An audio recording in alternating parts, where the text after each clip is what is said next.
بەرخۆدانتان باش بڵێ سڵاوتان لێبێت و بەرخۆدانتان باش خەڵکی خۆڕاگەری شارەکانی کوردستان و ئێران لەگەڵتانم بۆ پێشکەشکردنی بەرنامەی ڕاستەوخۆی ئەمڕۆی تەلەڤیزیۆنی کۆمەڵە لە بەرواری پێنجشەممە 6 مانگی ڕێبەندان بۆ بەرنامەی ئەم جارە و بۆ چاوچێکردنی ئاخێزی جەماوەری گەلانی ئێران میوانداری بەڕێزان هاوڕێ ڕەحیم مەحموودی پێشمەرگەی دیرین و کادر و ئەنجامی کۆمەڵە و حزبی کۆمونیستی ئێران و هاوڕێ ڕەزا فەتحی کادر و ئەنجامی حزبی کۆمونیستی ئێران و هەڵسوڕاوی سیاسی دەبین بۆ هیوایە تا کۆتایی بەرنامەکە لەگەڵمان بمێنەوە. هاوڕێیان سڵاوتان لێبێت، زۆر سپاس کە بەشدارن لە بەرنامەکەمان. زۆر سپاس هاوڕێ چاوانی خۆشەویست. سڵاو بۆیە و بۆ بەڕێوەبەرانی تەلەڤیزیۆن زۆر مەمنون بۆ داوەتەکەتان. زۆر سپاس. بەڵێ فەرموو هاوڕێز. دەوێ بنەکە منیش بەش بە حاڵی خۆم ڕێز و سڵاومەیە بۆ هەم خۆتان هەم بینەرانی خۆشەویستی تەلەڤیزیۆنی کۆمەڵە و کۆمەڵانی خەڵکی زەحمەتکێش لە کوردستان ئێران. زۆر سپاس کە بەشدارن. هاوڕێ ڕەزا، بەرنامەکە بە پرسیارکردن لە ئێوەوە دەست پێ یەکەم و بۆ پرسیارێشکە شۆڕشی گەلانی ئێران ئێستا لە چه قۆناغێکە و بەرەو کوێ دەڕوات؟ بەڵێ ڕاستەکەیتان گەرەک بێ هاوڕێ چاوان خۆ شۆڕشە لە 5 مانگی گوزەشتەکە دەستی پێکرد، ڕابردوو کە دەستی پێکرد لە ئیدامەی شۆڕشێکە کە 43 ساڵە، زۆرتر لە 44 ساڵە خەڵکی هەژار و بەشمەینات، کرێکاران، زەحمەتکێشان، معلمین، دانیشتوویان هەمویان لەگەڵ ئەو ڕژیمە بەرەنگاری بوونەتەوە و ئەو شۆڕشە لە ئیدامەی شۆڕشی ساڵی 57 دوای ئەوەی کە انقلاب یا شۆڕش ئێران بە داخەوە لەلایەن حکوومەتی مەسەبی دزرا و بە تاڵان چوو لە ئیدامەی شۆڕشەیە. ئەوەی کە لە چه ئاستێکدایە ئەتوانین بڵێن کە شۆڕش هێشتا بەردەوامە، دیارن فراز و هەوراز و نشێوی بڕیوە بەرز بووەتە لە ماوەیەک شۆڕشەکە ئیدامەت هەیە کە زۆر بە تونی لە هەموو شارەکان ئەکسەریەتی خەڵک بەشدار بوون. لە دوای کە ماوەیەکی بەسەرچوو دیارە خەڵک تاکتیکەکانیان گۆڕی، خەڵک بۆ نەتیجە گەیشتن کە نابێت هەموو ڕۆژە ئێنەرژیەکەی خۆیاندا جێگایەک ئیسفادە بکەن کە ڕژیمی جمهوری ئیسلامی لە تاکتیکەکەیان بزانێت. ئەوەیە بە گۆڕینی هەلومەرج، گۆڕینی تاکتیک توانیان ڕەهبەری یا کۆنتڕۆڵی ئەومەیانە بە نوعی لە دەستی خۆیان ڕابگرن و هێزەکانی ڕژیمی جمهوری ئیسلامی تا ڕادەیەکی زۆر بەرچاویش هیلاک بکەن بە خۆیانەوە و ریزشێک لەناو نیرۆکانی جمهوری ئیسلامی بەدی بێنن. بەڵێ هاوڕێ ڕەزا. بەڵێ دوایەوە بەڵێ فەرموو. ئەوەی کە ئێمە ئەبینین کە شۆڕشی ژینای خۆشەویست و جوانمەرگ بەش هەڵگیرسانیە و جرەقا کە لە ڕۆژانی سەرەتایی ئەم شۆڕشە لە 5 مانگ بەر لەمەوە لێدرا، خەڵک ڕقی پەنگ خواردووی چەندین ساڵەی خۆیان، جوانان، ژنان، بە تایبەت ژنان و چینی ئەو چینەی کە 50% کۆمەلگا بەدیدێنێت بە زۆڵم و زۆریە کە لێیان کراوە ئیتە بۆیان تەحمل نەکرا، بە دوای فرسەتێک ئاگەڕان کە بەهاتایەتن حەقی ئەو چەند ساڵەیان کە لیان زەوت کراوە بەدەست بێنەوە. ئەوەی کە ئەیبینین ئێستا خۆشبەختانە خەڵک تازە پاشەکشە ناکەن. من ئەزانم کە لاوێک کە تینووی ئازادیە هەموو سەرۆت و سامانی وڵاتەکەی لەلایەن چینێکی مفتەخۆر، چینێکە نەتوانیەتی کار بکات و نەتوانێت هیچ دەستکەوتێ بۆ ئایندەی ئەو جوانە بەدی بێنێت، جوانان ئومیدیان لێ دابڕیوە، ئەوەی تر دژمنایەتەکان تون کردەوە لەگەڵی. و ئەزانم کە حکوومەتێک کە جز تەرۆر، کوشت و کوشتار، ئەوەی کە ئێدام ئەکەن لە زیندانەکان، تۆ دەنگی ناڕزایەتی خەڵک ئەبڕیت، دەنگی ناڕزایەتیەکان با ئێدام و بە شکنجە جواوە دەیتۆ، چۆن دەتوانێت ئەو جوانە ئەو لاوە ئەو ژنە ئەو معلمە ئەو کرێکارە ساکت دابنیشە لە ماڵەوە. ئەوەیە کە من ئومیدوارم ئەم شۆڕشە ڕەنگە بۆ ماوەیەکی کورت ماوە دابمرکێت، بەڵام ئەمە وەکو سکڵێک وەکو ئاگری ژێر قۆڵەمێش وایە بە گەشانەوە بە هاتنی هەر بایەک ئەتوانین ئومیدوار بینەوە، ئەتوانین دڵنیا بین کە دووبارە گەشە بەستێنێتەوە. هاوڕێیان ئەگەر پرسیارێتتر لە خزمەتەنە. بەڵێ دەستشاتان خۆش بێ، زۆر سپاس. با بڕۆینە لای کاک ڕەحیم. هاوڕێ ڕەحیم، وەکو کاک ڕەزای شارێ پێکرد، شۆڕەشی گەلانی ئێران لە کوردستان و بە مردنی ژینا ئەمینی جەرەقەکەی لێدرا و دەستی پێکرد و خەریکە ڕواتە ناو پێنجمانگی خۆیەوە. لەم شۆڕشەدا ژنان ڕۆڵی بەرچاو و گرنگیان بووە لە بەرەو واتباوە بڵێن لە بەرەو پێشوونی شۆڕشی گەلانی ئێراندا. ئێوە ئەم بابەتە وەکو پێشمەرگەکی دوورگەنی کۆمەڵە، ئێوە ئەم بابەتە چۆن دەبینن؟ ئەگەر ئیجازەم بێ لە پێشدا لە پێشدا سڵاوی خۆم بنێرم بۆ هەموو گیان بەختکردوانی ڕێگای ئازادی و سۆسیالیزم و بە تایبەت ئەو گیان بەختکردوانێ ئەم دەورانی شۆڕشی ژینای جوانەمەرگ. ڕاستەکەی هەروەک هاوڕێمان لە پێشەوە کە باسی کرد 44 ساڵ بەسەر عمری ننگینی جمهوری ئیسلامیدا دەچین بەرەوە کە 44 ساڵ تێپەڕێن چێتنەوە 44 ساڵەوە و زۆرتر لە 132 ڕۆژە خەباتێکی نەپچڕاوی بێوچانی شۆڕشی ژینا دەستی پێکردووە لە ئێرانە. یەکای خۆشحاڵیە ئێمە وەکو کورد ئەگەر بین چاو لە مەسەلەکە بکەین، ژینا ڕاستە کچە کوردێک بوو و ژینا کەسێک بوو بۆ کارێکی خۆی بوو بۆ تاران، بەڵام بەداخەوە جەنازەکەیان هێنایەوە.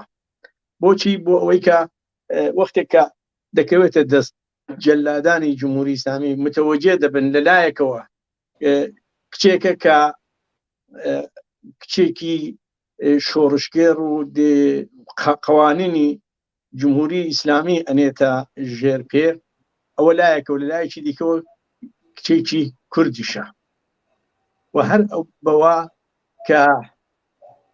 دوای ئەوە کە شۆڕشی ژینا کە وەختێک گیان بەخت دەکا و جەنازەکەی دەنێرنەوە بۆ دەدەنەوە بە خانەوادەی و خانەوادەی جەنازەکەی دێنەوە بۆ شاری سەقز،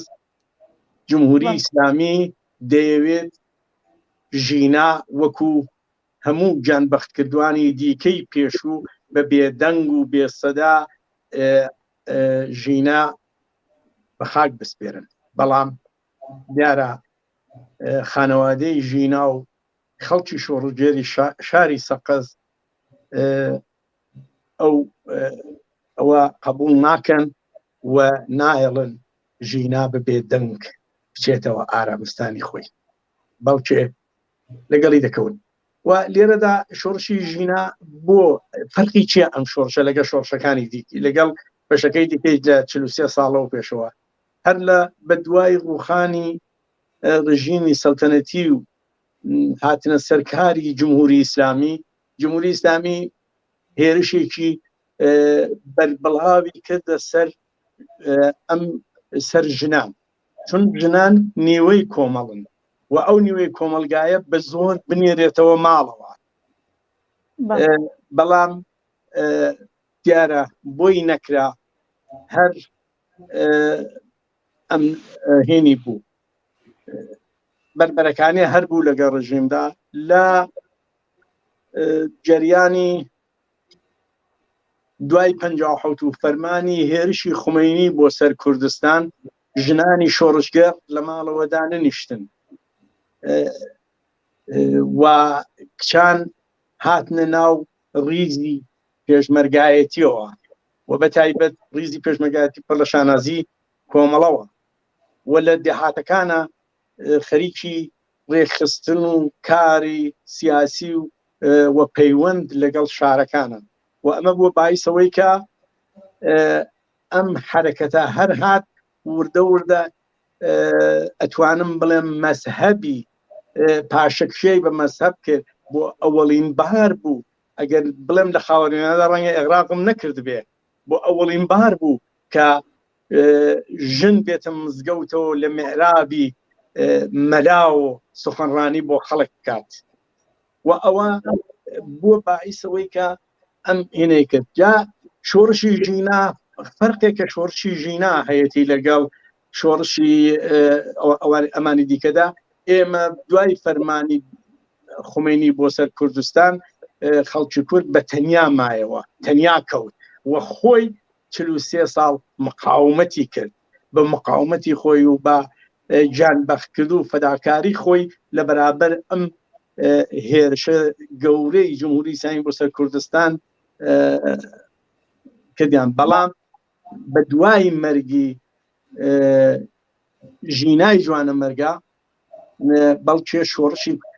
ئەم مەرگی ژینا کارێکی کرد مەرزەکانی بڕی مەرز نەما و هەر ئەوە باعیس ئەوە بوو کە لە سەر تاسەری ئێران بێنە ئەو مەیدانەوە و شعاری ژن ژیان ئازادی بێنە گۆڕێ من پێما شۆڕشی ژینا ئەمەی بوو بۆ ئەم پەیامە تازەیەی پێبوو بۆ گەلانی ئێران. بەڵێ زۆر سپاسدانەکەم با بڕۆینەوە لای هاوڕێ ڕەزا. هاوڕێ ڕەزا ئادامانەی ئەم ئادامانە کە ئەم دواییە کراوە بە ئەنگیزەی سیاسی بووە واتە بە حکمی محاربە و بە ئەنگیزەی سیاسی ئێمە ڕۆژانە بەوە بەڕۆڕوین کە خۆپیشاندەرانێک کە دەست بەسەرکراون ئەحکامی سیاسیان پێدرێت و حکمی محاربەیان پێدرێت و ئادام ئەکرێن حتا ئەو ئادامانش کە کرابوون یەکێک لەوانە کفاڵەتی سیاسیشی هەبوو بەڵام بازم ئعدام کردە. پرسیارەکە من لێرەدا ئەوەیە کە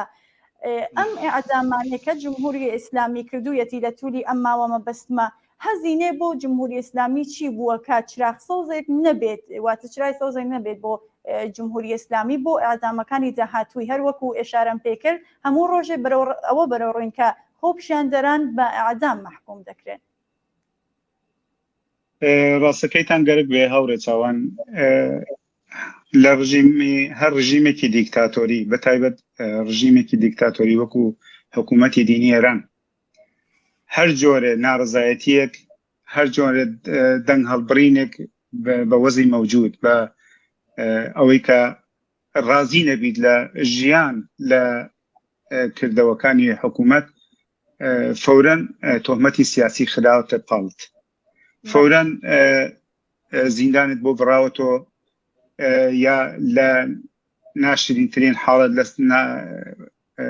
ناخۆشترین حاڵەتە حکمی ئەدامت بەسەرە دەسەپەوە ئەوەی کە لەم ئاخێزە ئێمە شایدی بووین و لە ئاخێزەکانی تریش وەکو ئابانی 98 و دەیمان ئەوەی کە چەندین انقلاب شۆڕش و ئاخێزی پێشووتر دیمان کە حکوومەتی جمهوری ئیسلامی هەر لە خیابانەکان حکمی ئەدامەکانی سادرەکرد بە کوشتن وەختێ تۆ ئەسلحەی گەرم بەکارەبەی بۆ کردنی دەنگی ناڕزایەتی معتەرەزێک تۆ لەویا حکمی ئەدامی بە خۆی معروف هەڵێ سەحرایی بەکار بدە تۆ قەسی کوشت تەرەف ئەکوژیت تیرە نازی لە مناڵەکەی مناڵێکە لە تەواوی دنیا حەقی ئازادی هەیە حەقی کایای هەیە تۆ دی لە خیابان لێ ئەدەیت هەر لەم ئاخێزەی پێشوە لەم ئاخێزەکە ئێستا هەیە بەردەوامە ئەبینیت ئەکسەری ئەوانەی کە گیانیان بەخت کردە کوژاون لە خیابانەکان مناڵانی 15 ساڵ و 16 ساڵن ئەوەی کە حکوومەتی جمهوری ئیسلامی سەرمایە گوزاری کرده بوو کە ئەمانە بار بێنێت کە لە دوا ڕۆژە ئیسفادەی خۆیانی لێ بکات چ لە مەدرسەکان چ لە دانشگاکان و چ لە داهاتوو لە سەطحی سەراسەری بۆ لە کاروباری خۆی وەکو ئامرازێ بەکاریان دێنێ ئەوانە هاتنە خیابان و دەنگی اعترازی خۆیان هەڵبڕی. حکوومەتی جمهوری ئیسلامی هات بە پەلەپەل بە پەلەکردن لە سادرکردنی حکمی ئەعدام بۆ تعداد لەو زیندانیانی کە لە اعترازاتی ژینە کەوتوونە سیاساڵەکان زیندان بە نوعی چاوترسێنکردنی خەڵک اعترازەکان گەرەکی بۆ اعترازەکان سەرکوت کات. بەڵام دیمان کە خەڵک هیچ کە سەرکوت نەکرا، خەڵک زۆرتریش هەتاش ئەو شعارە بیستراکە ئەگەر ئێدام کرد قیام بە کوشتنی هەر کەسێکی تر ئێمە زۆرتر دینە سەر شەقامەکان، دینە سەر ناو خیابانەکان. ئەوەیە جمهوری ئیسلامی ئەو دەنگانەی ئەبیستۆ دوایی لە اعترازاتێکە لە دەرەوەی وڵات کرا پشتیوانیە کە خەڵکی وڵاتانی دەرەوە نەک حکوومەتەکانیان بە پشتیوانیهای کرا لە خەڵکی ئێران حکوومەت بۆی دەرکەوت کە لەوە زیاتر ناتوانێت بێتە بەرەوە بەئێدامکردن ناتوانێت سەرکوتیەوە خەڵک چون خەڵک نزیک ئالانەوە بە 5 مانگ کە لەو ئاخێزا گوزەرێ لەو شۆڕشا گوزەرێ هیچ کە ساکت نەبوون خەڵک بۆ کوچکترین دەرفەت ئەگەڕێن کە دەنگی اعترازی خۆیان هەڵببڕن و دار و بەردی حکوومەتە تێکەچن. پێم وە بە حکوومەت لەوە زیاتر ناتوانێت و ئەدامانە یا زیندانی کردنی ڕەنگە بتوانێت زیندان کە بەڵام بۆ ئەدام فعلەن و مارکەستە وایە چونکو هەر حرەکەتێکی خراپ هەر ئەدامێک ئەکات مطمئنن وەکو گەشانەوەی ئاورێکە کە تۆ بێنزین پێ بەسەر ئاورێکی تر چونەوە خەڵکە داخلێت دڵن ئەو خەڵکە ڕێگە چارێکی بۆ نەماتۆ حرەکەتێکی دەست پێ کردە ڕێگەی گەڕانەوەی من پێوانە بتوانێت لە ئێدام دەست وەرگرێت چونەوە 44 ساڵە پیشەوە حکوومەتێ 44 ساڵە خەڵک ئەکوژێت تۆمەتی سیاسی خاتە خەڵک بە تایبەت کرێکارێکە داوای حەقی خۆی کات معلمێک حەقی خۆی داواکات دانش ئاموزێ دانشجوویەک قوتابیەک بەرحاڵ ئەبینیت بۆ نمونە من شتێک باس کە مەگەر وەختەیە من دەتوانم باسی کەسێکە لە پارەکە لەگەڵ ئەوەی کە لە ئاغواز ڕوویدا زانیمان هاوسەرەکەی خۆی بە شێوەیەکی زۆر نائینسانانە کوشتی سەری لێ جیا کردو هێنای لە خیابان گەڕانی دوایی بە 7 ساڵ نەزان 8 ساڵ شتێکیاوە حکمی زیندانی بەسەراسە لە حاڵێکە کە جوانانێک کە حەقی ئازادیان نەدەکەن داوای حەقی مافی زۆرکراوی خۆیان دەکەن ئێنە خیابان دەنگی اعترازە لە برن فورەن ئێدام فەرقی جیاوازی بەداخەوە فەرقی جیاوازی حکوومەتی دیکتاتۆری لەگەڵ حکوومەتێکی تر ئەوەیە ئەم حکوومەتە ناتوانێت بە ئێدامکردن ناتوانێت بە هەڕەشەکردن ناتوانێت بە زیندانیکردن ئیدامە بەو ڕەوتە بات کە تا ئێستا داوێت حتا وڵاتانێک کە باوەڕیان پێبوو کاریان لەگەڵ ئەکرد وەکو وڵاتانی ئوروپایی ئێستا بۆیان دەرکەوتە کە حکوومەتی جمهوری ئیسلامی حکوومەتێکی ڕووخاو حکوومەتێکە تازە لە هیچ شوێنێک تەنانەت لەناو خەڵکەکەی خۆیان خۆشەویستی نەماوە هەر خۆشەویستیش نەبوو تا خۆشەویستی بێت من پێم وایە ئیتر ناتوانێت ئەو حکوومەتە ئەوای دامێت. بەڵێ زۆر سپاس هاورێ ڕەحیم کۆمەڵە ڕێکخراوێک بوو کە تا بوو کۆمەڵایەتی و مەسەبیەکانی شکاند و ژنانی هاوردە نێو ڕێزی پێشمەرگایەتی و تەبدیل بە هەڵسوڕاوانی سیاسی کران و کردە پێشمەرگە و باوا بڵێن ڕەنگدانەوەی هەڵ و تێکۆشان و سیاسەتەکانی کۆمەڵە بەم شۆڕشەوە دەبینرێت دیارە هەر من لە پێشەوە لە قسەکانمان کە باسم کرد بەڵێ هەروەڵا بە جوانی ئەوە دەبیندرێ و بەرچاو دەبێت کە ئەمە شتێک نەبوو کە بڵێن تەنیا مختص بە کۆمەڵە بوو کۆمەڵە ڕاستە وەک هێزێکی شۆڕشگەر وەکوی هێزێکی چەپ و سۆسیالیست لە کوردستاندا بۆ مافی ژنان خەباتی کردو خەباتی ئەکرد ئەویان ڕاستە بەڵام دەور گۆڕدرا بوو لەو دەورگۆرانەدا ئەوەیە کە ژنان بۆ خۆیان هاتنە مەیدانەکەەوە و ژنان ئەو مەیدانیان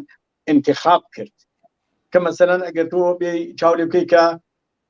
دیار بوو لە کوردستاندا ئەگەر ئێمە هەر لە کوردستانی خۆمانە چاو لێ بکەین ژن بە ژنە هەبوو بۆ ژن بە ژنە پێنەکردن کۆمەڵەکەم مخالفەتی دەکرد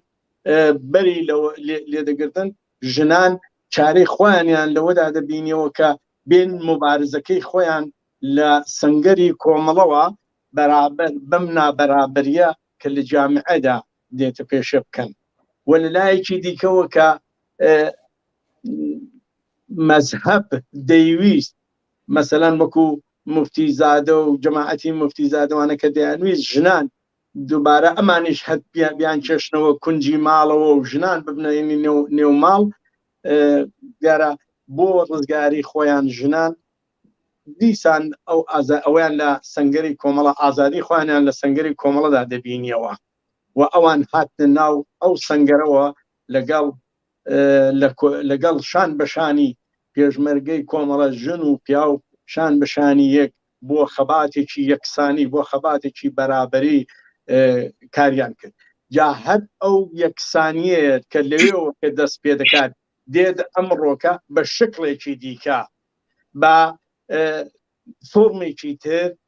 بە شعارەهای تازەتر و نوێترەوە بە شعارەهای زۆر چەپ و ڕادیکاڵەوە دێتە مەیدانەکەەوە و لە شۆڕشی ژینادا خۆی دەنوێنێ بەڵێ کەم نییە لە وەختێکا کە لەسەر گۆڕی ژینا بە پۆل ژنانی ئازادی خوازی سەقز ڕووسەرەکانیان فرێ ئەدەن و شعاری ژن ژیان ئازادی ئەدەن پێم وایە ئەمانە هەمووی وەکو زنجیرەبارێک بێکەوە گرێی خواردووە و هاتووە هەتاوەکوونی گەیوەتە ئێرەی کۆمەڵە لەو ڕابتەیەدا بەڵێ نەخشی گەورەی بووە دەکرێت بڵێن ئەو شانازیەیە هەیە کۆمەڵە لە منتیقەدا کە توانیوێتی خەباتی ژنان و پیاوان بەیەکەوە گرێ بدات و لە عینی حاڵدا پیاو سالاریش لە کوردستاندا نێڵێتەوە و ئەگەر بۆی بنە بڕژ نەکرابێ پیاو سالاری لە کوردستاندا کەم بکاتەوە و ژنان جورئەت بدات بە ژنان جورئەت پەیدا بکەن بێن بەڵێ لەگەڵ پیاوەکانە هیچ فەرقێکیان نییە کە من بۆ خۆم کە پێشمەرگە بووم و پێشمەرگەی ژنیشمان لەگەڵا بووە لەگەڵ پیاوەکان هیچ فەرقێکیان نەبووە بەڵکە نەک فەرقیان نەبوو لە زۆر جێگادا فەرقی جیاوازی تریشیان بووە کاری زۆرتریشیان کردووە زەحمەتی زۆرتریشیان کێشاوە بە هەموو شێوەیەک فەداکاری زۆر بەرچاوتریشان کردووە مەبەستمەوەیە کە بڵێم ئەم شۆڕشە و ئەم فەرقا لێرانەدا ئەم دوانە ئەم فەرقیان بێکەوە ینی ئەم گرێدانی ئەم دووشتە بەیەکەوە ڕاستەکەی بووەتە ئەوەی کە شۆڕشی ژینا ئێستا خۆی بەخۆی هینکاتۆ تەماشا بکەین شۆڕشی ژینا یەک ڕۆژە لەدایک نەبووە تەنیا بە مەرجی ژینایەکی جوانەمەرگ نایەتە مەیدانەوە ئێمە ئەبێ ئەومان لەبیر بێ لە شاری مەهاباد لە ئەرزی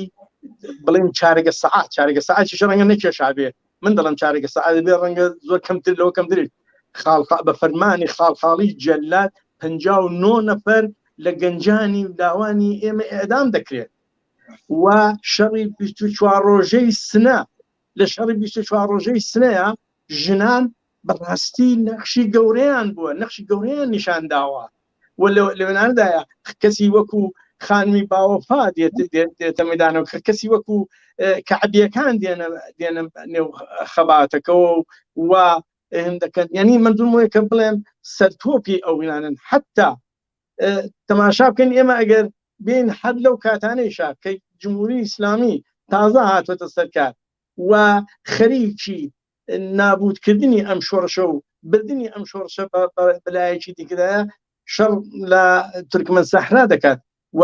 ژنانی شۆڕشگەر لە کوردستانەوە بە ئیکیبی پزیشکی کۆمەڵەوە هەڵەسن دەچن بۆ یارمەتی خەڵکی تورکمەن سەحرا، بەڵام بەداخەوە لە ڕێگا تووشی حادسەی ماشین دەبن و ئەم عازیزانەی ئێمە ئەم دکتور و ژنە شۆڕشگێر و خەباتکارانەی ئێمە لەوێ لە ڕێگادا گیان بەخت دەکەن. ئەنی مردمە کە بڵێن بەڕاستی ئەو خەباتە ئەوەندە بەیەکەوە گرەی خواردووە شتێک نەبووە کە بڵێن ئەمڕۆ کە شۆڕشی ژیناکە ئاوا بەو هینەی چڕوپڕیەی دەڕاتە پێشێ ئەو چڕوپڕیەی لە یەک ڕۆژ و لە یەک مانگ و لە مەرجی یەک ئازیزمانە نا ئەمە لە مەرجی ئازیزانی تریشماندا بووە کە هاتووە و گەیوەتە ئەم مەراحلەکە ئێستا ئێمە هەمومان شانازی پێوەکەین. ئێستا دەڵێن کورد لە پێشەوەی گەلی کورد لە پێشەوەی ئەم خەباتی نوێی تازەی ئێرانیشدا قەراری گرتووە، چونکە بە شوعاری ژن ژیان ئازادیەوە هاتووەتە مەیدانەکەەوە و ئەوە باعیس ئەوە بووە کە لە بەلوچستانیش کە دەبێت کەمترین شعاری مەذهبی دەدرێت لە وێنانە ئەویش لە ڕۆژانی ئەوڵا ئەڵڵاهو ئەکبەرێک دەوترا. ئێستا شعارەکان هەموو شعاری ڕادیکاڵ و چەپ و سۆسیالیستیە بە بەتۆری واقعیەکەی کە ئێمە بڵێن. من پێم وایە ئەمە بەشێکی هەرە زۆری ئەگەڕێتەوە، ئەو شانازیە ئەگەرێتەوە سەرشانی ژنانی شۆڕشگێڕی کوردستان کە لە عەرزی ئەم 43 ساڵ عمری جمهوری ئیسلامیدا کۆڵیان نەدا بۆ جمهوری ئیسلامی. بەڵێ زۆر سوپاسدانەکەم هاوڕێ ڕەحیم. دەنگی من دەویستن؟ بەڵێ فەرموو. بەڵێ هاوڕێ ڕەحیم ئەگەر قسەی ترتان هەیە؟ نا من قسێکی وام نەما بوو، من قسەکانم تەواو کرد بوو تر هەر ئەوەندە کە لەو رابطێدا پێما بوو هەر ئەوەندە کافی بوو لە موردی ئەو سەردەمەوە تا ئێستا ئەو تەوزیحاتە بدەم کە دام. ئەو گرێدانە بەڵێ دەستچاوتان خۆش بێ با بڕۆینەوە لای هاوڕێ ڕەزا. هاوڕێ ڕەزا بەرە لە 26 ڕێبەندان ساڕۆژی ئاشکرابوونی خەباتی نهێنی کۆمەڵە نزیک دەبینەوە. چاوەڕوانی لە کادر و ئەندامانی کۆمەڵە ڕێکخراوی کوردستانی حزبی کۆمۆنیستی ئێران لە دەرەوەی وڵات چییە کە کار و چالاکیەکانیان بخرێتە خزمەت هەرچێ پەرستاندنی ئەو ئاخێزەوە کە لە ئێراندا لە ئارادایە؟ با من پێشەکی ئیجازە بن پێش هاتن 26 ڕێبەندانەوە نەمان نەماوە پیرۆزبایی ئەم ڕۆژە مەزنوش کۆدارە بکەم لە بنەماڵەی عزیزی سەربەرزی گیانبەختکردوانی ڕێگای ئازادی و بەرابەری لە نێو ڕیزەکانی کۆمەڵە و حزبی کۆمۆنیستی ئێران کە گیانی خۆیان بەخت کرد و هەروەها ئینسانێکی ئازادی خواز بەرابەری تەڵاب کرێکاران و زەحمەتکێشان و هەر مرۆڤێکی چەساوی کوردستان بکەم. سڵاو درود بنێرین بۆ خۆڕاگری زیندانیانی سیاسی کە لە سیاساڵەکانی ڕژیمی هاری ئیسلامی بە دڕندانەترین شێوە خەریکن ئەشکەنجاکرێن و مقاومەتەکەن لە مقابلی و شکنجا سری ڕێز و نەوازشتا بنەوەن. باسەکەیتان گەرەکە هاوڕێیانی ئێمە هاوڕێیانی کۆمەڵە و حزب پێما بێ ئەم ساڵ جیاواز لە ساڵانی پێشوو لە مەراسمەکانە ئێمە بەنامەڕێزی کراوە کە بەگرتنی مەراسم هەرچی شکۆدارتری و مەراسمە بتوانن دەنگدانەوەی ئاخێز شۆڕشێکە لە ناوەی وڵاتەیە بە باشترین شێوە بە باشترین ڕێگا بیگەێنە دەنگی مێدیاکانی دنیا و ئەو وڵاتانەی کە تیاژ. ئەم ساڵ بۆ نمونە ئێمە لەم وڵاتە لە وڵاتی نۆروێژ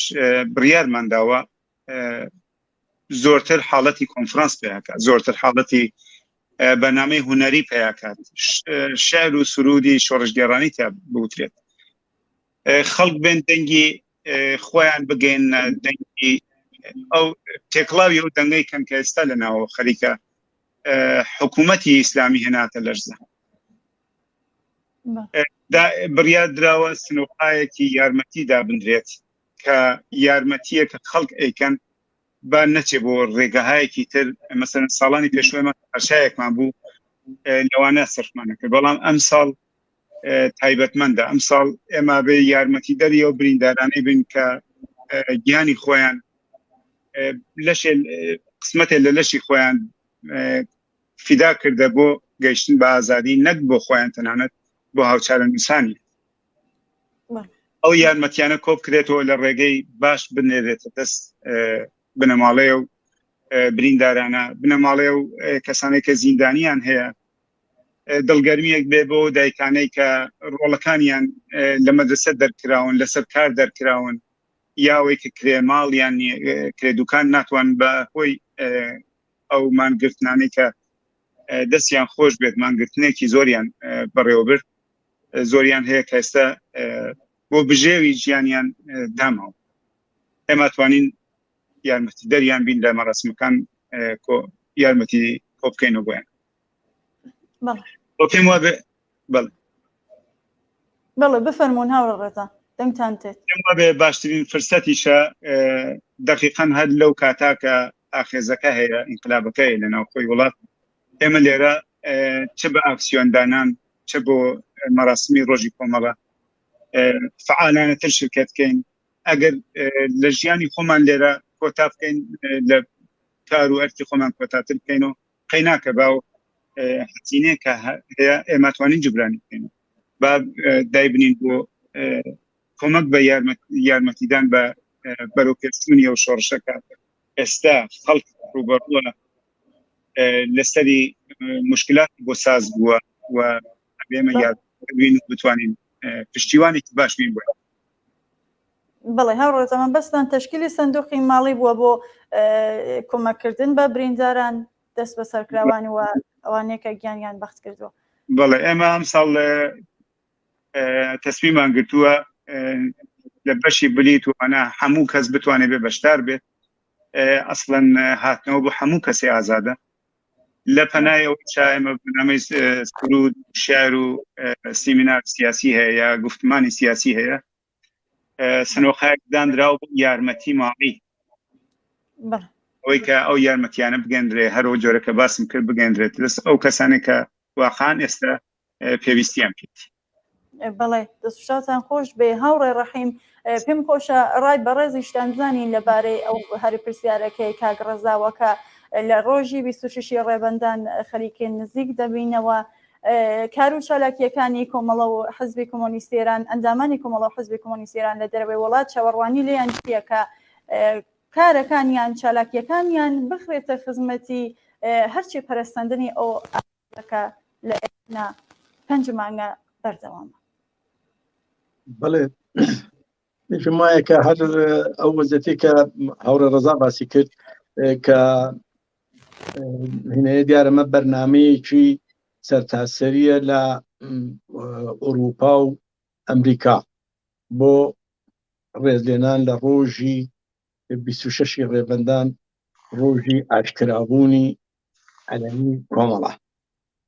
لەو سەمینارانەدا کە ئەم ساڵ جیاوازیە کە لە نەزەر ئێمەوە یان لە نەزەر منەوە ئەوەیە کە جیاوازیەکەی ئەوەیە کە ئێمە لەعنەکە لەگەڵ شۆڕشێکی گەرم و گوڕتر لە ساڵەکانی تر ڕوبەڕوون و دەست و پەنجە نەرم دەکەین ئەویش شۆڕشی ژینای جوانەمەرگە ئەبێ وەختێک کە باسی شتە باشەکانی ئەو حرەکەتەی شۆڕشی ژینا دەکەین دەبێ ئێمەش لە هینی ڕۆژی کۆمەڵەدا دەبێ ئاڵوگۆڕێک پێش ئاڵوگۆڕێک بێنین لە خۆمانە دەست پێ بکەین و نیشان بدەین ئاڵوگۆڕەکان بریتیەوە ئێمە کە ساڵەکانی دیکە بە جۆرهای موزیک و نە هەڵپەرچێ و نازانم ڕنگ بوو جەماعەتێکە دەهاتن دەیانکوت پێشەوەی کە بڵێن ئەرە سۆخەڕانەکە چێ یا چێ دێ قسە دەکات دەیانکوت گۆرە نوێژەکەی چێیە بەڵام ئەم ساڵەکە خەڵکەکە دێت دەپرسێ دەڵێ سۆخەڕانەکەی چێیە بەحسەکان چین ئەمڕۆکە دەکرێت لەو هینەدا من پێم وایە کە وەزیفەی کادر و ئەندامانی کۆمەڵە و حزبی کۆمۆنیست ئەوەیە کە لە دەرەوەی وڵات ببن بە بڵنگۆیەکی ڕاستەقینەی ئەوڕۆیی شۆڕشی گەلانی ئێران لە ئێراندا. ئەمە یەکێک لە وەزیفەکانی ئێمەیە. یەکێک لەوەدایە کە لەو ڕۆژەدا کە ڕۆژی ئاشکرابوونی کۆمەڵەیەکی ڕۆڵەی ڕۆژی تنگانە، کۆمەڵەیەکی کە بە هەموو شێوەیەک سەرکوبیان کرد و لێیاندا بەڵام ڕانەوەستا و وەکو قەندیل و تەرەغا هەمیشە بەرابەر بە دوژمن قەدی بەرزکردبووە و بەرزبووە. لەو ڕۆژەدا ئێمە کادر و ئەندامانی کۆمەڵە دەبێت لەوە لەسەر ئەوە قسە بکەین کە ئایندەی شۆڕشی ژینا بەرەوکوێ دەڕوا، ڕووناکاییەکی زیاتر و زۆرتر لەوە بخەینە بەردەست بۆ ئایندەی ئەم شۆڕشە. لەوەدا ئەوەیە کە بەحسی ئەم ساڵمان زۆرترین کاری بەحسی سیاسیە لە ناو ئەو بوونەدا و ڕوونکردنەوەیەکی زیاتر لە دیالۆگێکی کردنەوەی باشتر و جەمکردنەوەی پڕشوبڵاویە کە ئەلعان هەیە لە ناو چەپدا و کۆکردنەوەی چەپ لە دەوری ئاڵای سووری کۆمەڵە بۆ ئەوەی کە دیسانەکە جارێکی دیکە کەسێکی تر وەک سەڵتەنەت تەڵاب وەک کوڕی شاو تا ئێستا کەس نەیزانی لەکوێ بووە، کەس نێزانی لەکوێ خەریکی چی بوو، لەکوێ چی کردووە. بەڵام ئێستا ئەمڕۆکە هاتوۆتە مەیدانەوە و دێ بە نەک ئەو خۆی دێ بەڵکە دەیانوێ غەر دێ بیکات بە ئالتەرناتیڤ وەکو چۆن خومینیان کرد بە ئالتەرناتیڤ بۆمان و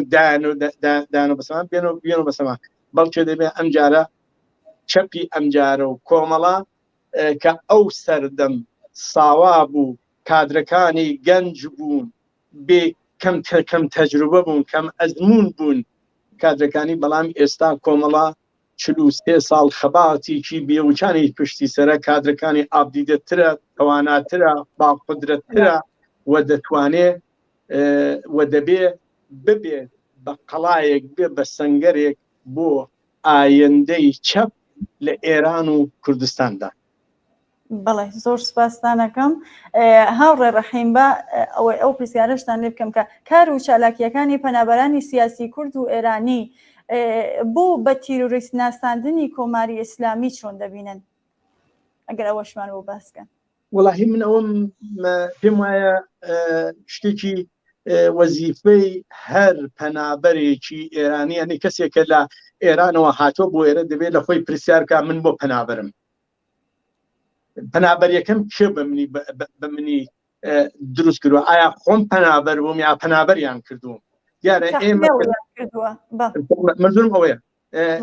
ئەمە ئێمە پەنابەریمان پێ تەحمیل کراوە، کەوتێک کە پەنابەریمان پێ تەحمیل کراوە دەوێ دیارە لە مقابلی ئەوەشدا دەبێ ئێمە دوشمنەکەی خۆمان کە جمهوری ئیسلامیە بناسین و لە مقابلیدا لا بە ترۆریست ناسینی هێزی سپای پاسداران تا ئێستا ئەو کارانەی کە کراوە دەبێت لەوە زیاتر و باشتر بکرێ و بچێتە بچنە پێشەوە. وەزیفەی هەر پەنابەرێک ئەوەیە کە لەبەر پارلەمانی ئەو وڵاتەی خۆی کە تێیدا زیندەجی دەکا یاخێر و پارلەمانی ئەوروپایە لە هەر جێگایە کە دەکرێت ئێتراز بکەین بەوە کە ئێمە بە دەلیل و مەدارک نیشان بدەین کە جمهوری ئیسلامی تێرۆریستە، سپای پاسداران تێرۆریستە، کەسێکی وەکو قاسمی سولەیمانی سەردەستەی تۆرۆریستەکانە و لە عینی حاڵدا بڵین سپای پاسداران لە ناوە و لە دەرەوەی مەرزەکانیش لە ئەوروپا لە ناو جەرگەی ئەوروپادا لە هەر لەم وڵاتەی کە منە ئانەکە لێ نیشتەجێم تێرۆری کردووە، تێرۆری ڕاهبەرانی کوردی کردووە، لە قبریس تێرۆری ڕاهبەرانی ئێمەی کردووە، لە خاکی کوردستان لە عێراقدا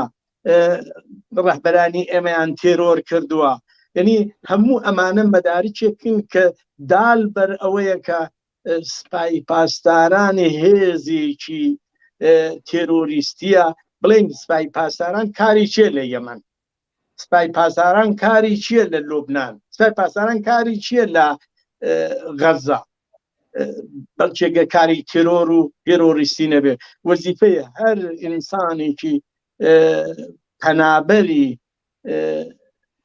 ئێرانیە وەزیفەی ئەوەیە کە ئەو ئیفشاگەریە بکە بەرابەر بە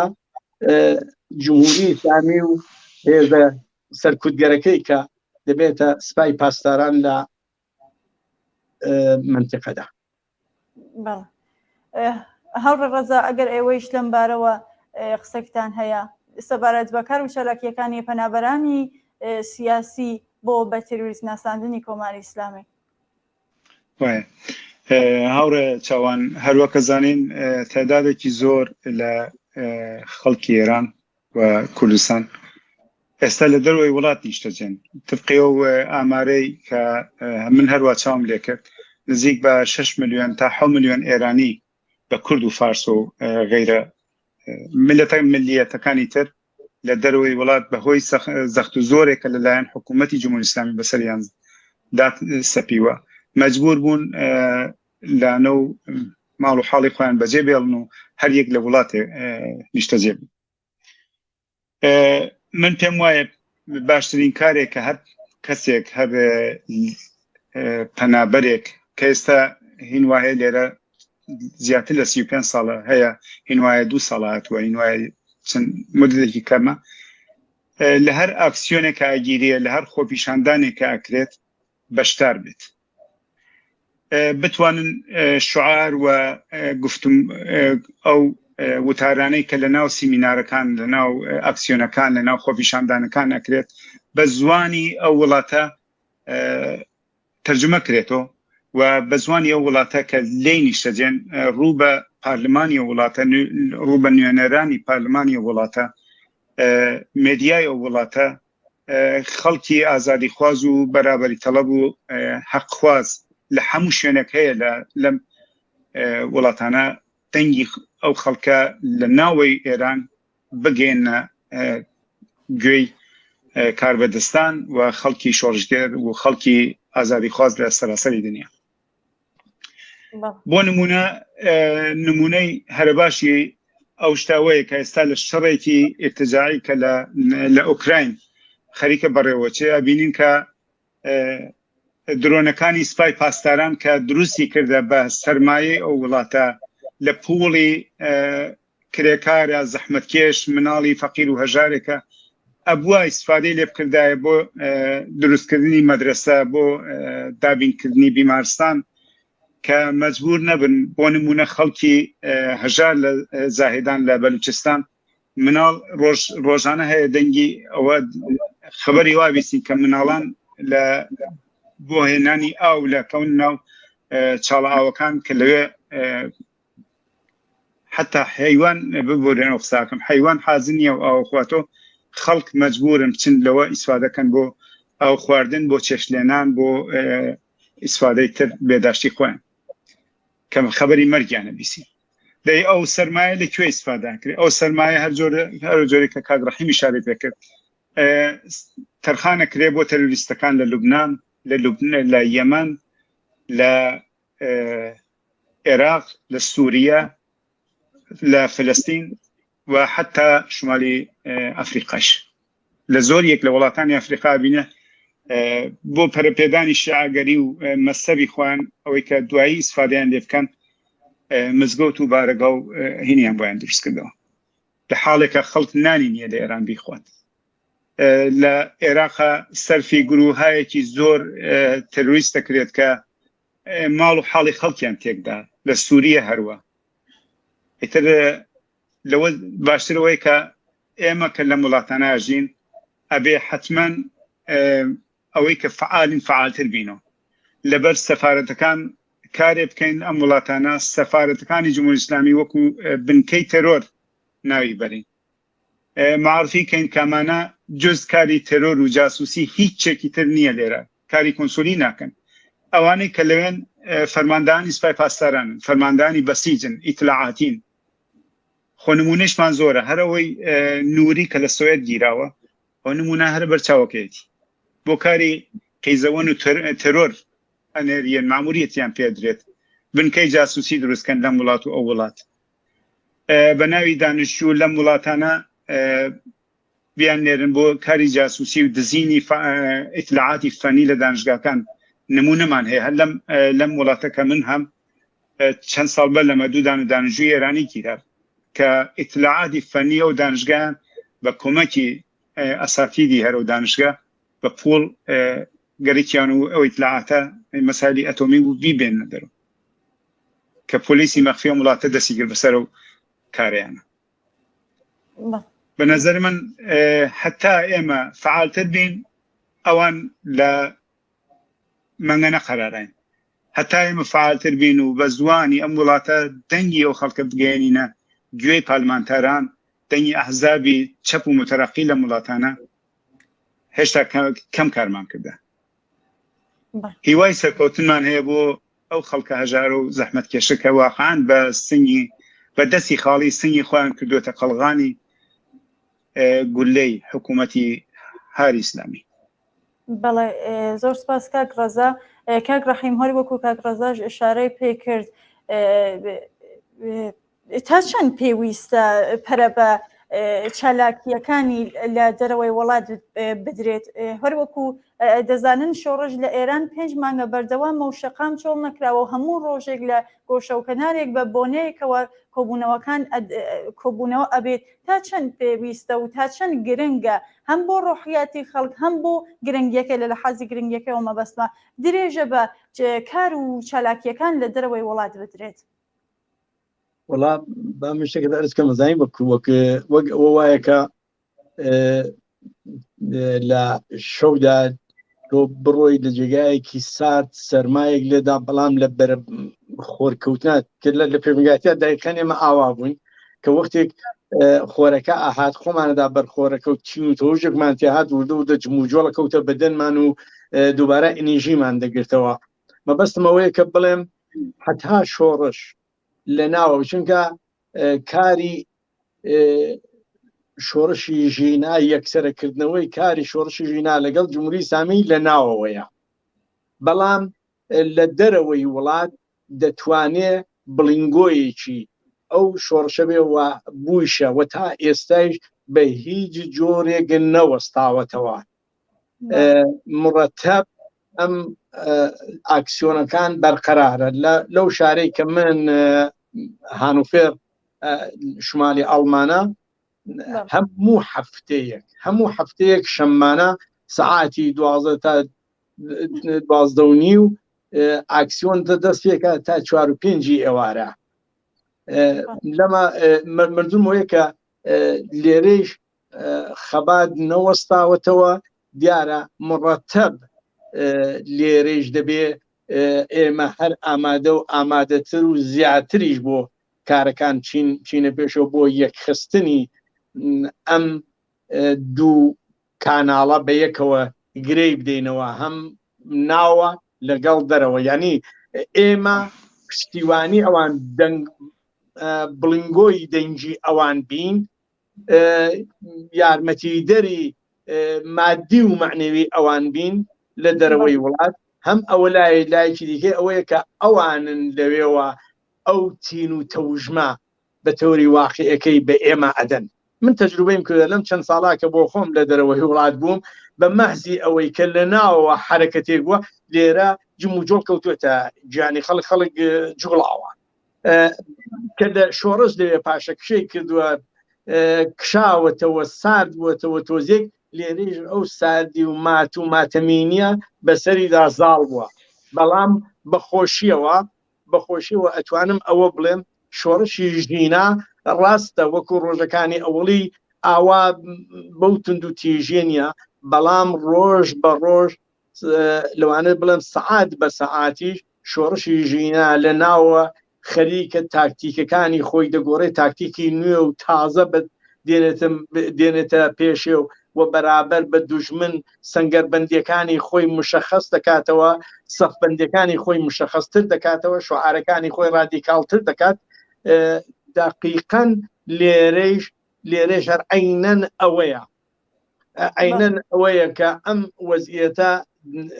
ئێمەش هەین لە دەرەوەی وڵات پێم وایە ئەو کارەمان کردووە و لەوە بەولایشەوە هەر دەیکەین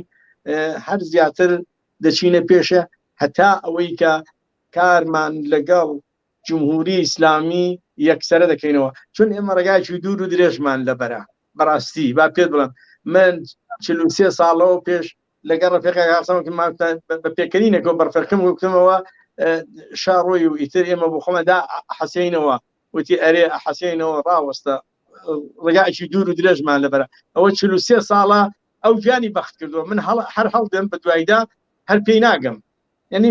مبارزەی تەبقاتی، مبارزەیە کە کرێکاران و زەحمەتکێشان بۆ ڕزگاری خۆیان حەولدن ڕێگایەکمان لەبەرە. ئێمە دەبێ ڕۆژ بە ڕۆژ ئینێژی زیاتر بگرین، تون گەرم و گورتر بین، رابطەکانمان پتەوتر بکەینەوە بەیەکەوە، هەم لە ناوە هەم لە دەرەوە، تا بتوانین ئەم دوشمنە سەرەکیە لە مەیدانەکە دەربکەین و لە عینی حاڵشدا دەبێ هوشیاری ئەو لایش بین، هوشیاری ئەوەش ببین ئەرێ نەڵێن دەی بە ئەم سەگە بڕۆ سەجێتر دەقەی ناکە، نا دەبێ ئەگە ئەم سەگە دەڕۆ دەبێت نابێ بڵین سەجیتر بێتە جێگای، دەبێت ئینسانیەت بێتە جێگای، بەرابەری بێتە جێگای، داو ڕوحیەیەکی ئینسانی و ئینسان دۆستی زاڵ بێ بەسەر وڵاتەکەمانە. وەکو کە ئێستا شۆڕشی ژینا ئەو کارەی کردو، بەڕاستی شۆڕشی ژینا ئەین کە تۆ لە ئیسفەهانە ئەگەر چاو لێ دەکەی ئەکسەرەن بۆ سەرکوتی خەڵکی کورد هاتن بۆ کوردستان ئەو کاتانی ساڵی 58وانە. بەڵام ئێستا ئیسفەهان بەرابەر بە جمهوری ئیسلامی ڕاوەستاوە شۆڕشی ژینا کارێکی کرد، ئیسفەهانی وریا کردەوە، شارەکانی تری وریا کردەوە. جا ئەوەیە کە ئێمە دەبێت لە دەروەی وڵاتیش عینەن ئەو وریایەمان ببێ بەیەکەوە تا بتوانین بەرابەر بەو فەزایەی کە دێتە پێشێ ڕابنکەین. بەڵێ زۆر سپاستانەکەم. پرسیارەکان منیش هەر گەرەکم و لە داهاتوودا برزم ارتباطی قشرگەلی مختلفی جامعە بوو، هەم لە نێخۆ هەم لە دەرەوەی وڵاتە کە خۆتان شارەتان پێ کرد و ماوەی بەرنامەکەیش ڕوو بە تەوابوونە بەتاخۆ ناتوانین زیاتر لێدوانکەین و پرسیار بکەین. بەڵام هەوڕێ ڕەزا وەکو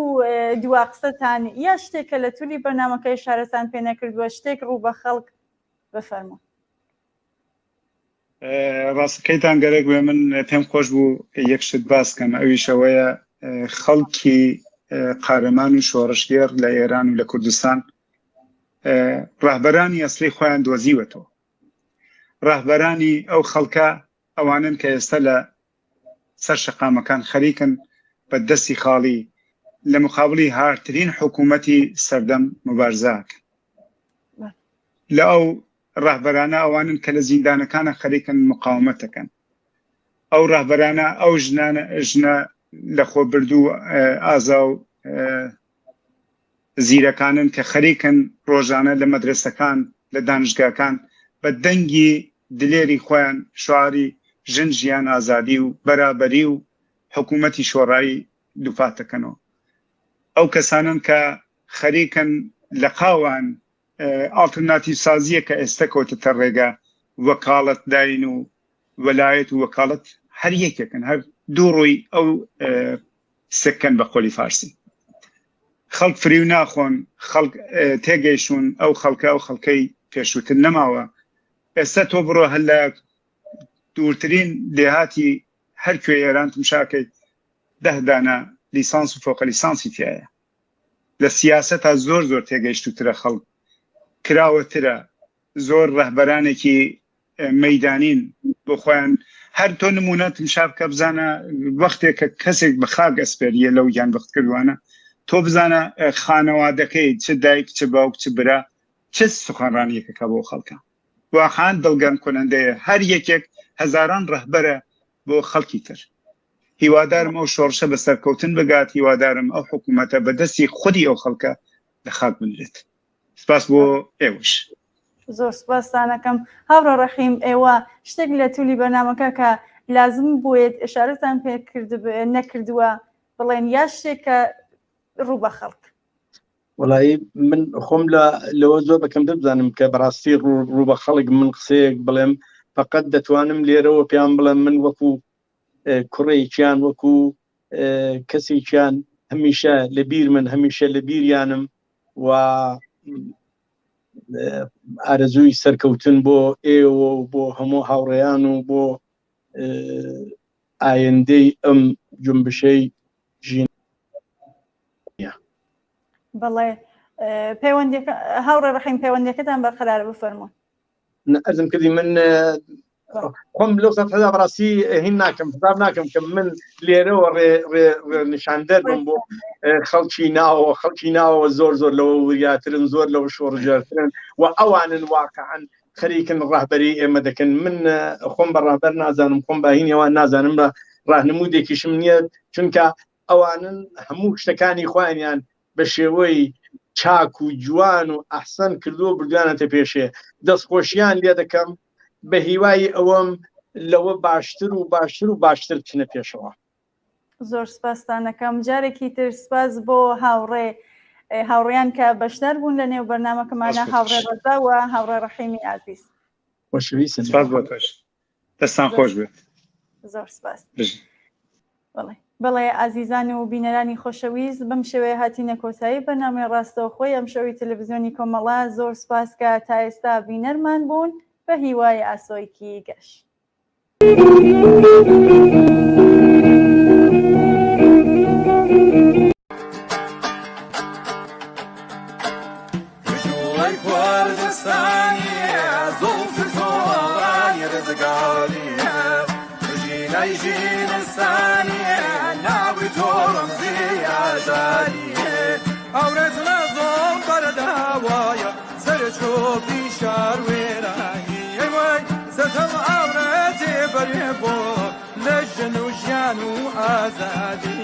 علاجن خەڵی زاڵم دیمنی ئازادی بدێنم ئەیوەی جەگەم هەموو لەمەتەوە و ساڕێژ دەکاتێنە نیگاوی هیوادارێ وەک بولبولێوەهاریێ پرێچێکەی ڕەهایێ عەجرێ بوڵۆوەهاریێ مژدە بولبولوات بەهات مرگۆ زەر ئەمان هیوادارێ بەڕۆناکەیت دەی ببێنم ژینی ڕێزگار ئایلاچن خەڵی زاڵم دێبنم دیمێنی شادی ئەیوای ستەم ئەوڕێتێ بەرێ بۆ لە ژن و ژیان و ئازادی ئایلاچن خەڵی زاڵم دێبنم دیمێنی شادی ئەیوای ستەم ئەوڕێتێ بەرێ بۆ لە ژن و ژیان و ئازادی.